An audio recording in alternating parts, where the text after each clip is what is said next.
जी बिल्कुल, पीटीआई के कारकुनों की आमद का सिलसिला, चूँकि रात से भी कुछ कारकुन यहाँ पर मौजूद थे और अब पूरे पंजाब से काफ़िलों का सिलसिला आने का सिलसिला शुरू हो चुका है और काफ़ी लोग यहाँ पर मौजूद हैं।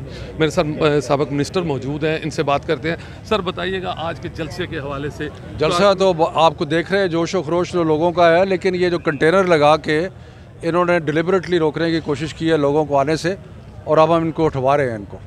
लेकिन सर बहुत सारे लोगों की शिकायत है कि जो यहाँ पर गाड़ियाँ नहीं पहुँच रही या कारकुन यहाँ पुलिस गाड़ियाँ नहीं पहुँच रही, लेकिन ट्रैफिक को कंट्रोल करना एक बात है, लेकिन ये जो तरीका बनाया गया है ये कि जी बिल्कुल ही हर सारी साइडें बंद कर दें, ये तो बिल्कुल ही नामंजूर है।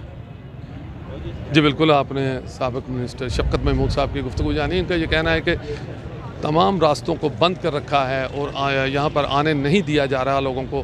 इस हवाले से हम कोशिश कर रहे हैं कि इंतज़ामिया से हमारी बात हो और जो रास्ते बंद हैं उन्हें खोला जाए। जबकि दूसरी जानिब पुलिस का ये कहना है कि सिक्योरिटी रीज़न की वजह से जो है वो गेट्स पर सिक्योरिटी तैनात की गई है और सिक्योरिटी इसलिए तैनात की गई है कि इनकी हिफाजत की जाए और इन्हीं की सिक्योरिटी के लिए, इन्हीं की हिफाजत के लिए पुलिस जो है वो ड्यूटी कर रही है। इस हवाले से अब चूँकि PTI क़यादत यहाँ पर पहुँचना शुरू हुई है, देखते हैं क्या फ़ैसला होता है।